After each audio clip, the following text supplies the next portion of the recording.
പ്രിയപ്പെട്ടവർ, the truth time ചാനലിൻ്റെ ജാഗ്രത സംപ്രേഷണ പരിപാടിയിൽ we the people of India എന്ന പരമ്പരയിൽ നമ്മുടെ നിങ്ങൾ BPO എന്ന് കേട്ടിട്ടുണ്ടാവും. അഴിമതി പണം എങ്ങനെ സമാഹരിക്കുന്നു എന്നുള്ളതാണ് നമ്മുടെ ഇന്നത്തെ വിഷയം. അതായത് നമ്മൾ പുതിയ IT മേഖലയിലൊക്കെ ബിസിനസ് പ്രോസസ് ഔട്ട്സോഴ്സിങ്, അതായത് വിദേശത്തുള്ള വലിയ കമ്പനികൾ അവരുടെ ചിലവ് കുറഞ്ഞ ആൾക്കാരെ, അതായത് ഹ്യൂമൻ റിസോഴ്സ് കിട്ടാൻ വേണ്ടി ഇന്ത്യ പോലുള്ള രാജ്യത്തിൽ ഉള്ള ചെറുപ്പക്കാർ കൂടുതൽ ഉള്ള രാജ്യത്തെ സ്ഥാപനങ്ങൾ തുടങ്ങിയിട്ട് അവരുടെ ജോലി, അവരുടെ ബിസിനസ് പ്രോസസ്സ് നമുക്കിവിടെ ഔട്ട്സോഴ്സ് ചെയ്ത് ഇവിടെ നിന്ന് ചെയ്ത് കൊടുക്കുക എന്ന് പറയുന്നത് പോലെ നമ്മുടെ രാഷ്ട്രീയത്തിൽ ഫണ്ടിങ് പ്രോസസ് ഔട്ട്സോഴ്സിംഗ് എന്ന് പറഞ്ഞൊരു പരിപാടിക്ക് വന്നിരിക്കുക.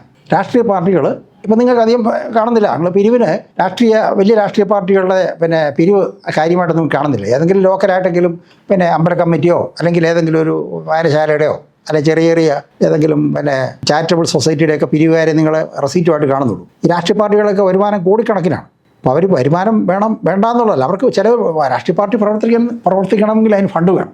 രാഷ്ട്രീയ പാർട്ടി ഇല്ലാതെ നമുക്ക് ജനാധിപത്യം സാധ്യമല്ല. പക്ഷേ അതൊരു പരിധി കഴിഞ്ഞാൽ അത് നമ്മുടെ രാജ്യത്തെ തന്നെ അപകടത്തിലാക്കുന്ന രീതിയിൽ പോയി കഴിഞ്ഞാൽ എന്താ സംഭവിക്കുക?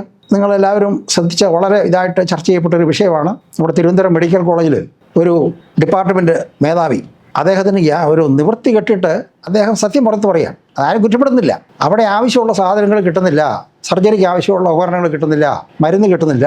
അപ്പോൾ ഇങ്ങനെ ലക്ഷക്കണക്കിന് രോഗികൾ വന്നെത്തുന്ന ഒരു വലിയ പ്രശസ്തമായ, എനിക്ക് വന്ന കേരളത്തിലെ ആദ്യത്തെ medical college Thiruvananthapuram medical college. ആ മെഡിക്കൽ കോളേജിൽ ഓരോ ഡിപ്പാർട്ട്മെൻറ്റിലും ആവശ്യത്തിനുള്ള ഉപകരണങ്ങളില്ല, അല്ലെങ്കിൽ ഉപകരണങ്ങളുണ്ടെങ്കിൽ അതിനനുബന്ധമായ മറ്റ് ഇത് ചെയ്തു കൊടുക്കുന്നില്ല. ആവശ്യത്തിന് മരുന്ന് കിട്ടുന്നില്ല, ആവശ്യത്തിന് ഡോക്ടർമാരില്ല, പാരാമെഡിക്കൽ സ്റ്റാഫില്ല. ഇങ്ങനെ എല്ലാത്തിനും വലിയ അത് സംഭവിക്കുകയാണ്. അപ്പോൾ ഈ മാനിപ്പുലേഷനാണ് നടക്കുന്നത്. അതായത് നമ്മൾ കറപ്ഷൻ എന്ന് പറയുന്നതിനകത്തൊന്ന് മാനിപ്പുലേഷനാണ്. നമ്മൾ ഉള്ളത് ഇല്ലെന്ന് പറയുക, ഇല്ലാത്ത ഉണ്ടെന്ന് പറയുക, അത് സ്ഥാപിച്ചെടുക്കുക. അപ്പോൾ ഇങ്ങനെയുള്ള ഈ മാനിപ്പുലേറ്റീവ് ആക്ടിവിറ്റി കൊണ്ടാണ് ഇതെല്ലാം നടക്കുന്നത്. അപ്പോൾ ഇത് സംഭവിക്കുന്നത് എന്താണെന്ന് ചോദിക്കുക. നിങ്ങൾ ആലോചിക്കുക, ഈ കോവിഡ് കാലത്ത് നടന്ന 1-2 വിഷയങ്ങൾ നമ്മൾ ഇതിന് മുമ്പ് പ്രതിപാദിച്ചിട്ടുണ്ട്. അത് നമുക്ക് ഒരു പ്ലാസ്റ്റിക്കിൻ്റെ നമ്മളൊരു പ്രൊട്ടക്ഷൻ, ഒരു ഉടുപ്പുണ്ടാകും. നമുക്ക് രോഗബാധ തടയാനായിട്ട് രോഗികളെ കൈകാര്യം ചെയ്യുമ്പോൾ, അല്ലെങ്കിൽ അങ്ങനെ അതിൽ മരണമടഞ്ഞവരെ കൈകാര്യം ചെയ്യുമ്പോൾ ഉദ്ദേശിക്കുന്ന ഒരു PPE കിറ്റ് എന്ന് പറയും. ഒരു PPE കിറ്റ് എന്ന് മറ്റു പറയും. 500 രൂപ വിലയുള്ള മാർക്കറ്റിൽ അന്ന് 500 രൂപ താഴെയാണ് അതിന് വില.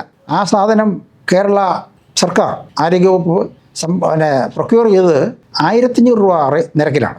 അതൊരു പച്ചക്കറി കച്ചവടക്കാരനാണ് അത് സപ്ലൈ ചെയ്യുന്നത്. മറ്റ് പല സ്ഥാപനങ്ങളുണ്ട്, വളരെ പ്രശസ്തമായ മറ്റ് സ്ഥാപനങ്ങളുണ്ട്. ഇതൊക്കെ മൊത്തത്തിൽ ഉൽപ്പാദിപ്പിക്കുകയും വിതരണം ചെയ്യുകയൊക്കെ ചെയ്യുന്ന സ്ഥാപനങ്ങളുണ്ട്. അവരെല്ലാം ഒഴിവാക്കിയിട്ട് പച്ചക്കറി കച്ചവടക്കാരന് അതിൻ്റെ കോൺട്രാക്റ്റ് കൊടുത്ത് ഏതാണ്ട് 1500-2000 PPE കിറ്റ് വാങ്ങിച്ചായിട്ട് നമ്മൾ കണ്ടു. അപ്പോൾ അതിനെ സംബന്ധിച്ച് ഒരു അന്വേഷണമില്ല. കാരണം അത് അന്വേഷിക്കേണ്ട ആൾക്കാർ തന്നെയാണ് ചെയ്തിരിക്കുന്നത്. അപ്പോൾ ഇങ്ങനെ അഴിമതി എന്ന് പറയുന്നത് നമുക്ക് നിയന്ത്രിക്കാൻ വരാത്ത വിധത്തിൽ അത്രയേറെ വിപുലമാണ്. അത് ഓരോ തലത്തിലും, താഴത്തെ തലത്തിൽ നോക്കുക അറിയാം. നമ്മളെ സർക്കാർ ഓഫീസുകളിൽ അത് ചിലടത്ത് കൈക്കൂലി കൊടുക്കണം, അല്ലെങ്കിൽ ആ രീതിയിൽ ഏതെങ്കിലും ക്യാഷ് ഓർ കൈൻഡ് എന്ന് പറയുന്ന പോലെ കാശായിട്ടോ അല്ലെങ്കിൽ വേറെ ഏതെങ്കിലും ഇതായിട്ട് അവരെ ട്രീറ്റ് ചെയ്യണം. അല്ലെങ്കിൽ അവർ സമയത്ത് വരികയില്ല, അവർ ജോലി ചെയ്യാതെ പൈസ വാങ്ങിക്കുന്നു. അത് തന്നെ അഴിമതിയാണ്.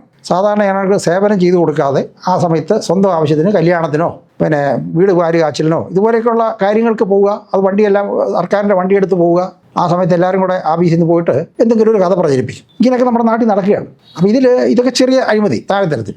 വലിയ തോതിൽ, അതായത് നിങ്ങൾ പേപ്പർ വായിക്കുമ്പോൾ അല്ലെങ്കിൽ നമ്മുടെ ചാനലൊക്കെ ശ്രദ്ധിക്കുന്നവർക്കറിയാം, നമ്മുടെ കേരളത്തിൻ്റെ പൊതുകടം ഏതാണ്ട് ഒരു 12 വർഷം മുമ്പ് വരെ 1.5 ലക്ഷം കോടി രൂപ, 1,60,000 കോടി രൂപ അതിനോടടുത്താണ്. ഇപ്പോൾ അത് 6 ലക്ഷം കോടി രൂപ കടമാണ്. 6 ലക്ഷം കോടിയായിട്ട് വർദ്ധിച്ചു 10 വർഷം കൊണ്ട്. 10 വർഷം തന്നെ ആകുന്നില്ല. അപ്പോൾ അതിൻ്റെ അർത്ഥം അതിന് തക്കതായിട്ടൊരു വികസന പ്രവർത്തനം നമ്മുടെ നാട്ടിൽ നടന്നിട്ടില്ല. കിഫ്ബി എന്ന് പറഞ്ഞൊരു ഏജൻസി ഉണ്ടാക്കിയിട്ടുണ്ട്. ഒരുപാട് ഏജൻസികളുണ്ട്. ഈ ഏജൻസികളെല്ലാം വച്ചിരിക്കുന്നത് വികസനത്തിൻ്റെ മറവിലാണ്. ഇതിൻ്റെ മറവിലാണ് വികസനം. അതായത് ഈ വികസനം നടക്കണമെങ്കിൽ അതിനുള്ള പ്രത്യേക സ്പെഷ്യൽ പർപ്പസ് വർക്കുകൾ എന്ന് പറയും, SPV. അപ്പോൾ ഇതിനെ നിയമപ്രകാരം ശരിയാണ്. നമ്മൾ ഒരു കാര്യം ചെയ്യുന്നു, 10 പേര് ചെയ്യേണ്ട കാര്യം 10 പേർക്ക് ചെയ്യാൻ പറ്റുന്നില്ല, 20 പേര് വേണം, ഉടനെ 10 പേരെ കൂടെ നമ്മൾ ചേർക്കുന്നു, വേറൊരു കമ്പനി സ്ഥാപനം തുടങ്ങുന്നു. അങ്ങനെ ഒരുപാട് സ്ഥാപനങ്ങൾ നമ്മുടെ നാട്ടിലുണ്ടായിട്ടുണ്ട്. അപ്പോൾ അതിൻ്റെ എല്ലാം കണക്കിൽ പ്രവർത്തന ചെലവിലായിട്ട് ഒരുപാട് പണം നമ്മൾ കടമെടുത്തിരിക്കുക. കടമെടുക്കുക എന്ന് പറയുമ്പോഴത്തേക്ക് സർക്കാർ കടമെടുക്കേണ്ട, വികസന പ്രവർത്തനം നടത്തണമെങ്കിൽ കടമെടുക്കണം, വായ്പ എടുക്കണം, എങ്കിലേ വികസനം നടക്കുകയുള്ളൂ. അപ്പോൾ ഇങ്ങനെ കടമെടുക്കാൻ വേണ്ടിയിട്ട് അതിനുള്ള ഒരു ഉപകരണമായിട്ട് ഇതായിട്ട് ചില സ്ഥാപനങ്ങളെ ഉണ്ടാക്കിയിട്ടുണ്ട്. ചില വെൽഫെയർ ഫണ്ട് ബോർഡുകൾ, അങ്ങനെ വെൽഫെയർ ഫണ്ടുകൾ ബോർഡുകൾ തന്നെ ഒരുപാടുണ്ട്. അപ്പോൾ ഈ ബോർഡ് വളരെ ഇതാണ്, നിയമപരമായിട്ട് അതിന് സാധ്യതയുണ്ട്. നിയമസഭയിൽ പാസ്സാക്കിയതാണ്, നമ്മുടെ മന്ത്രിസഭ അംഗീകരിച്ചതാണ്. അപ്പോൾ ഇതിൻ്റെ പ്രവർത്തനം നമ്മൾ അറിയുന്നില്ല. നമ്മളൊക്കെ അവിടെ ഇങ്ങനെ പേപ്പറിൽ കാണാം, എന്തെങ്കിലും ഒരു പ്രശ്നം ഉണ്ടാകുമ്പോൾ നമ്മൾ അറിയുന്നുള്ളൂ. അപ്പോൾ ഇതൊക്കെ അഴിമതിയുടെ ഒരു പണം ഉണ്ടാക്കാനുള്ള ഉപാധി, ഒരു മറയായിട്ട് മാറിയിരിക്കുകയാണ്. അപ്പോൾ ഈ വക സ്ഥാപനങ്ങളിലൂടെ ഒരുപാട് പണം കടമെടുത്തിട്ടുണ്ട്. അപ്പോൾ ഈ കടമെടുത്ത പണമൊന്നും നമ്മുടെ ബഡ്ജറ്റിൽ കാണിക്കുന്നില്ല. 10,000 രൂപ നമുക്ക് ബഡ്ജറ്റാണെങ്കിൽ വേറൊരു 10,000 രൂപ കടമെടുത്തുണ്ട്, അത് വേറെ കണക്കിലാണ് പോകുന്നത്. അത് നമ്മുടെ ബഡ്ജറ്റിൻ്റെ ഇതിൽ വരുന്നില്ല. അപ്പം അങ്ങനെ വരുമ്പോഴത്തേക്ക് ഈ 10,000 അടുത്ത 10,000 രൂപ എന്ന് പറഞ്ഞാൽ അതിന് യാതൊരു സുരക്ഷിതവും ഇല്ല, സെക്യൂരിറ്റി ഇല്ല. അപ്പം നമ്മൾ ഇപ്പം ബഡ്ജറ്റിൽ പറഞ്ഞ പണത്തിന് മാത്രമേ സർക്കാരിനോ അല്ലെങ്കിൽ കേന്ദ്ര സർക്കാരിനോ അതിന് ബാധ്യതയുള്ളൂ. അത് കവിഞ്ഞു വരുന്ന പണം അതിനൊന്നും സെക്യൂർഡ് അല്ല. അത് പോയവർക്ക് പോയെന്ന് പറഞ്ഞാൽ സാധാരണ ഞങ്ങൾക്ക് പോയി. ഇപ്പം 3.5 കോടി ജനങ്ങളുള്ളവർക്ക് 6 ലക്ഷം കോടി കടമെന്ന് പറഞ്ഞാൽ ഏതാണ്ട് ഒരു 2 ലക്ഷം രൂപ വീതം ഓരോരുത്തർക്കും ഓരോ വ്യക്തിക്കും കടമാണ്. അപ്പോൾ ഇത് നമ്മൾ ഓരോ ദിവസം നമ്മൾ കാണുന്നുണ്ട്. പബ്ലിക് വർക്ക്സ് ഡിപ്പാർട്ട്മെൻറ്റിൻ്റെ പണികൾ കാണിക്കുന്നുണ്ട്, കോർപ്പറേഷൻ്റെ പണികൾ കാണുന്നുണ്ട്. അപ്പോൾ ഇങ്ങനെ ഈ വർക്കുകളൊക്കെ ഇതിലൊക്കെ ഇൻഫ്ലേറ്റഡ് ആയിട്ട് റേറ്റ് കാണിച്ചിട്ട് കോൺട്രാക്ടർക്ക് കൊടുക്കാനുള്ള കാശിന് ഒരു ആയക്കുള്ള ലാഭം പിന്നെ അതിന് വേണ്ടി ഒരു പ്രൊവിഷൻ ഉണ്ടാക്കുക, എഞ്ചിനീയർമാർക്കോ അല്ലെങ്കിൽ അതിന് ബന്ധപ്പെട്ട ഉദ്യോഗസ്ഥന്മാർക്ക് ഷെയർ ചെയ്യേണ്ട പണം കൂടെ കാണിച്ചിട്ട് 100 രൂപയുടെ പണിക്ക് 200 രൂപ എസ്റ്റിമേറ്റ് ഉണ്ടാക്കുക.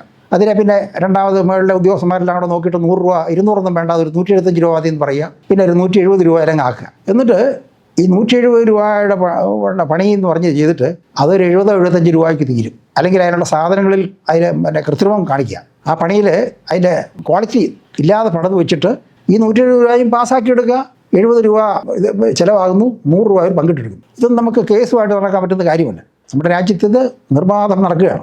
അപ്പോൾ ഇതിനെ എങ്ങനെ ശാസ്ത്രീയമായിട്ട് ഇതിനൊരു പരിഹാരം ഉണ്ടാവണം എന്നുള്ളതിനെക്കുറിച്ച് നമ്മൾ കഴിഞ്ഞ എപ്പിസോഡിൽ അക്കൗണ്ടന്റിസം എന്നൊരു സങ്കല്പത്തെക്കുറിച്ച് പറഞ്ഞു.